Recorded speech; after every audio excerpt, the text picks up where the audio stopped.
Yashala, Yahweh, Allahaynawa, Yahweh, Achad, Sumai, Yashala, Yahweh, Allahaynawa, Yahweh, Achad, Sumai, Yashala, Yahweh, Allahaynawa, Yahweh, Achad.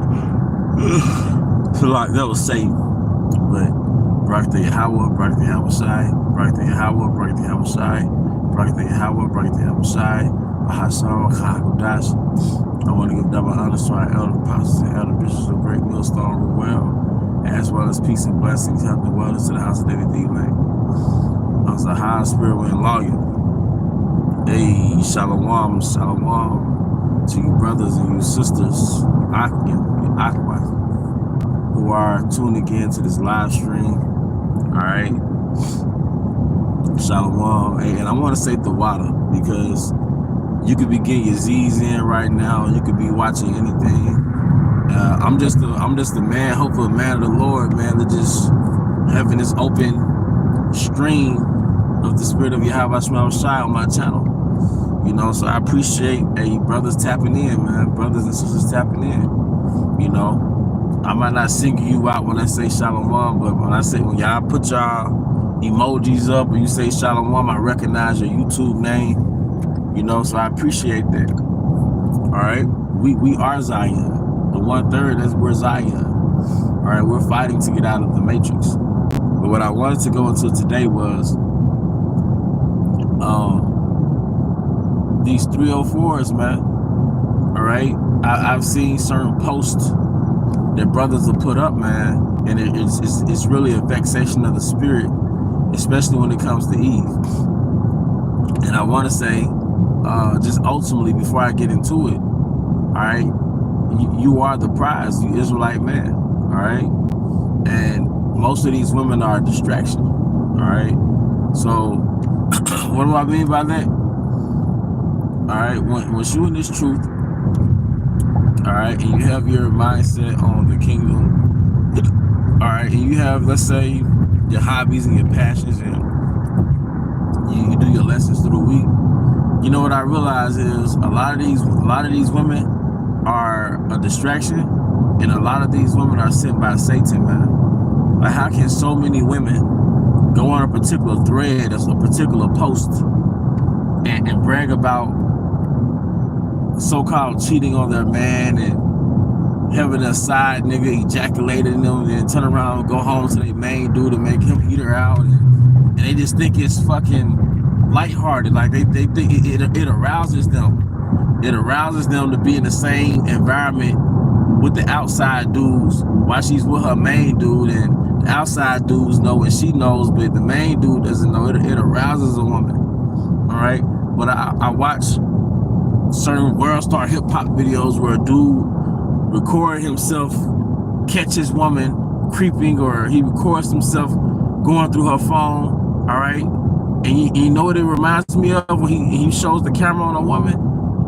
It's like a scary movie when you expose a demon. Like you pull the chair back and it's a demon behind the chair, and they scare you off. You know, like the lesson I did a while back. All of our women have Satan in them, man. Now, does that mean I believe Israelite sisters have Satan in them or nothing like that? I wouldn't say that. I know they've got their demons they battle, but really I'm just talking about the general Israelite woman, man.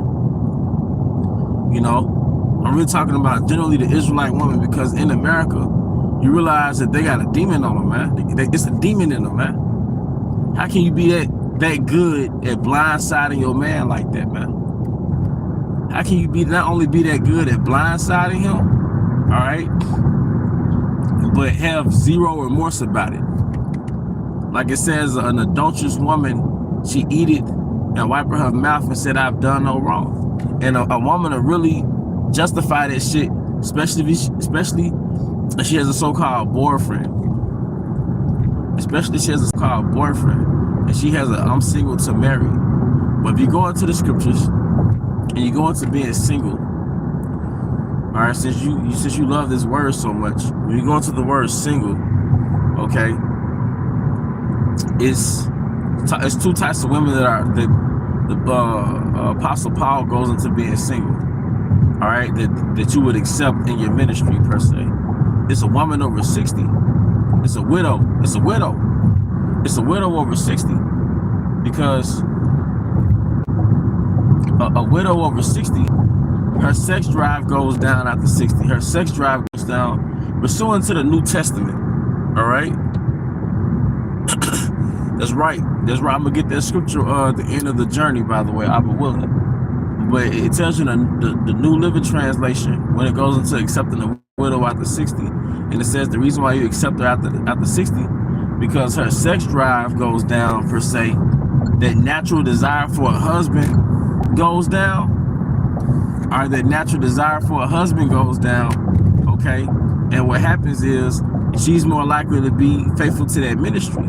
So you get a young woman who's a widow under 60, she's going to want to remarry. All right. Because that natural desire for a man. It's not bad, but it tells you in the New Living Translation in the book of Timothy, why you bring a woman over 60 in the ministry, because that she has that natural desire for a husband. But after 60, it's sort of diminished, you know, that nature to reproduce. That's why women that get in their 60s, I mean their 50s, and they start going through menopause and all that stuff, right? All right. Now you have younger women who are widows. All right, they're more likely going to remarry, because the widows mean their husband died. All right, but you might have a young sister in the truth. All right, she might be what they call single. She might be without a husband, so it's almost as though she's a widow. Well, guess what? It's okay for her to find a husband. All right, but she has her temptations to fight in that journey, especially in 24 with all these dating apps and stuff. All right, but the point is, that's single. Single is you really dedicating yourself to your Hawashah Hamashiach. That's single. All right, not no motherfucking I'm finna be sexually promiscuous because I'm single, or I'm in a relationship but I'm still open to another nigga because I'm single. And what I realized about Babylon is Babylon changed our perception of women to where you don't know the reality of women until you experience women. All right. So if you're someone that's not that experienced and you jump out in the world, let's say in your 20s, it's really, you don't know the reality of women. That's why it's so easy for a woman to get over on you, because we don't know her nature. Okay? We don't understand hypergamy, all right? Because women have been pedestalized to a point where we don't think that she'll do certain things that she does because she's protected by a good girl image or an innocent image, man. All right? But there's so many things that I hear that rub me the wrong way in regards to women. Like, you got these 50-50 relationships that's criticized, right? So they say now, if you are a man that goes 50-50 with your woman, you're a boy. You're a boy, you're not a man, all right? Because a man is supposed to provide. As though we don't have something called inflation. As though women didn't push themselves to be independent from us, and they didn't push that they want to be equal. We didn't push that for them, they pushed that. Okay, now however you split the bills with your woman, that's your woman. That's your business. But in most cases, Eve gotta work, goddammit. Eve gotta work, man. Okay? Whether she paying the side bills, going half, that's between you and them. But Eve gotta work. But now they say if you splitting the bills, if you're not paying 100%, all right, you're not a man. Now, let me give a disclaimer, because somebody might think I'm just being personal. Right now, I don't have a woman, so I'm not coming from a subjective place. Okay?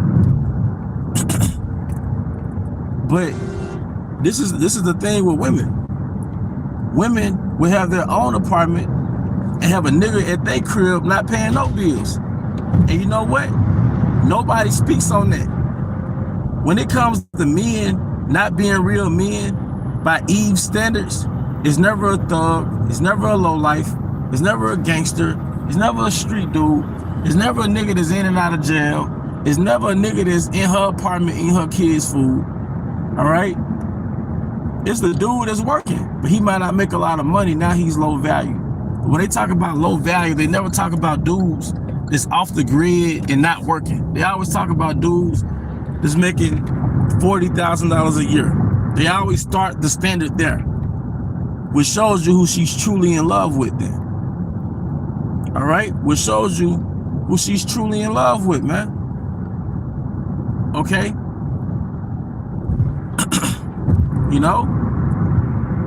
So that's just off to say because y'all splitting 50-50, something wrong with you, or you not put her in her feminine, all right?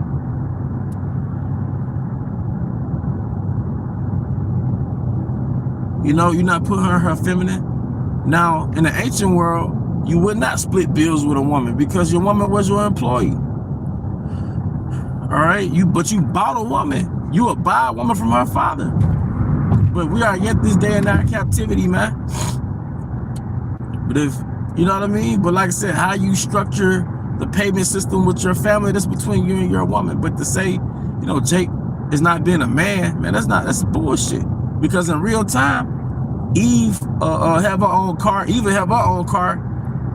and pick up a nigga. Eve will pick up a nigga. Eve will have her own place and pick up a nigga who don't have nowhere to stay but his mama house, but she'll pick that nigga up. And nobody criticize that shit. You know? But when they want to talk about the problems with men, it's a lower earning man. That's the problem. That's the problem in the so-called black community. Not Fugio. Not niggas rapping about each other's dead opposition. Not them niggas. They not the problem. Not the Lil Durks and the King Vons. They not the problem. It's a hard-working, lower-wage dude. You know? But like I said, one thing I've learned about this paradigm, this Western world, this matrix, this gynocracy, is that it's from a woman's perspective. And it's from a woman's point of view, and it doesn't tell the reality of women. It doesn't have a mindset of beware of women's nature. What the scriptures, our forefathers, they write, excuse me, they write from the perspective of beware of female nature. King Solomon was doing a case study. He was dealing with women. He said, out of 1,000 women, I found not one righteous. But let women tell it in this world, in this gynocracy.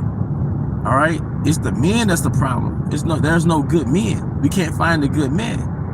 All right, but in this kingdom, but in the ancient world, it wasn't so. It's like, no, we can't find a good woman. And this was way before westernization permeated the face of the earth. King Solomon said, I couldn't find not one righteous woman. Now, by today's standards, the women of old circles around these women in righteousness, duh. But just through a standard of righteousness and chastity, all right, King Solomon said he's failed to find a righteous woman. But why is it that in this kingdom the problem is not a woman, it's a man? All right, so there's a problem here, because in the scriptures it tells you, you know, about the adulterous woman, about a contentious woman. All right.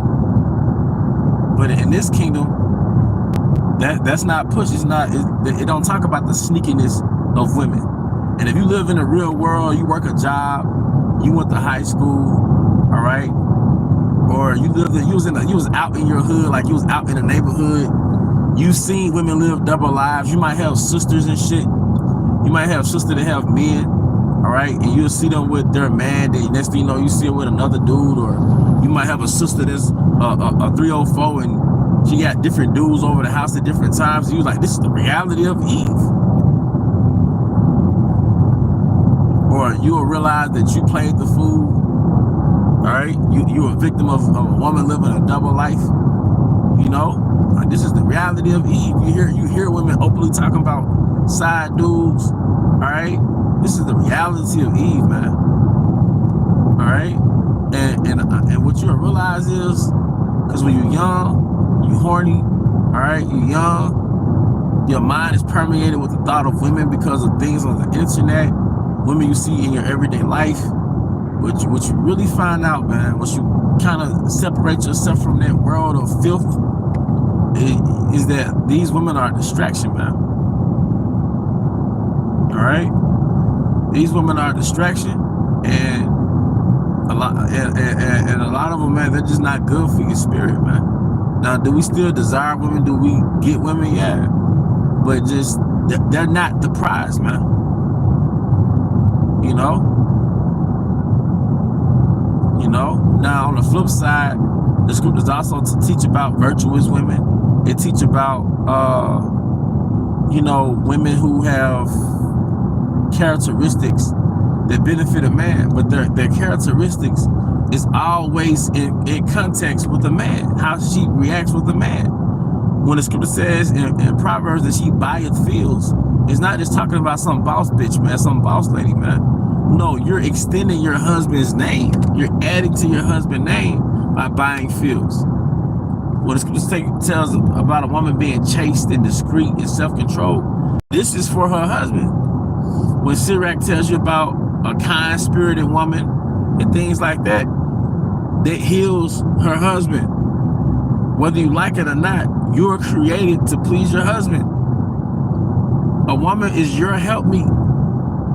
So it does tell about a woman being a gift to a righteous man. But it's talking about a good woman. Not just because you're a woman, that's the fallacy. But if you do have a woman, all right, that's playing that part, there is like a gift to you in this world. It's not because she's a female. It's because what that woman is doing for you. But guess what? You're the prize. If you're a good man, meaning you're the type of guy, or you're a man of the Lord, so you are a good man. But you're a man that's actually stable, and you looking out for your woman, you making sure she ain't just struggling or suffering, you're a good man. That's the prize. You're an Israelite man. Ultimately, that's the prize, because you're how she gets saved. But even in the context of just living in Babylon, all right, you the type to make sure your woman's straight, man. That's the prize. Because women can date. Eve knows she could get sex from anywhere. All right, but she can't get a good man from anywhere. She can't get a leader from anywhere, a structured, stable man from anywhere. All right, but the evilness of these women, all right, these posts that's being put up about women and their sneakiness and how they brag about their sneakiness and their little craft that they perfect of living a double life, and how it's thrilling to them to have their man in his blind side. All right, have the man moving in that man's blind side, man. The scripture speak about wanton eyes. Wanton meaning lacking discipline. Wanton is a combination of two words. Want means to lack. How you want something, or you're wanting in something, you're lacking. Ton goes back to tow, like a tow truck. What does the tow truck do? It pulls. All right, so you lack pull, meaning she lacks restraint. So a woman has wanton eyes, and you see it when you're out, and you see how women, they got a man, but they looking at you. All right, that means she's wanton, or she's wanton in what she's looking at on social media. She's looking at different niggas on social media, man. All right, she's wanton, man. She lacks that restraint. Really, her eyes being wanton is a result of her mind being wanton. All right, that's why they love the concept of being single, because they can have multiple dudes, or they love this demonic main nigga, side nigga dude mindset, because they lack sexual restraint. See, what you realize, and this goes for men and women, if the only thing you have is your nature, because they like to talk about female nature and male nature, nigga, if the only thing you have is your nature, you're an animal. Women like to justify hypergamy, and they say, well, if a man doesn't pay the bills, then we're likely to cheat because women naturally want to be secure. Well, guess what? If the only thing you have is hypergamy, if the only thing you have is your nature, that means you're an animal, because you have no moral code to govern your animal nature. If when you're in heat, or you're ovulating, as they say, and you meet you walk past a dominant looking dude or an attractive dude, and you could justify stepping out, that means you have no fucking restraint. Or if you run across a man that makes more money than your man, and that's the reason why you step out, that ain't got nothing to do with that man not making enough money. That's you not having restraint. If the only thing you have is female nature, you're an animal. We all have a lower nature. That's like a nigga. That's like a man.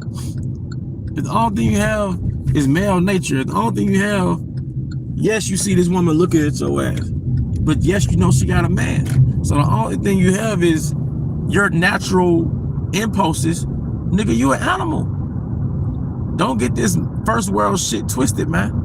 This is freedom to be an animal. This is freedom to be an animal.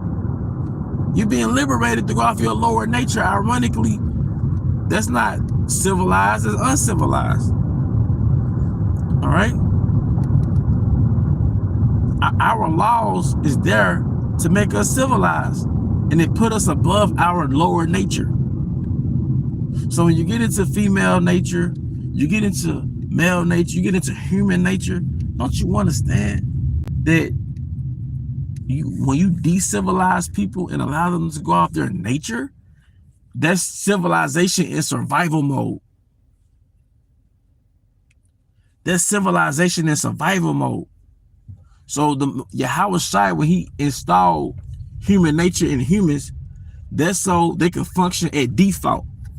Like if you have a video game, or if you have some type of system or computer, you could program it a certain way, but if you put the controller down, it's gonna go in default mode and go off its own system, its own algorithm, so to speak. All right, same thing with human nature. So we start talking about this female nature, which is prevalent, is true, you have to understand it. That's mankind in survival mode. What do you think it meant when it says, and it was that Genesis 12, where men went after their own heart, and it basically disappointed the Most High and repented the Most High that he created man? There's humans going after their lower nature, or the flesh.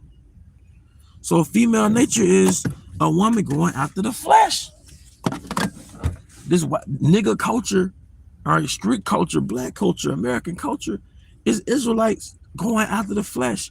It's going after their own hearts. It's going after their lower nature. Don't let this first world shit fool you. Let me get the scripture. Sirach 25:19. All wickedness is but little to the wickedness of a woman, but the portion of a sinner fall upon her. All right. And really, the portion is like a gift.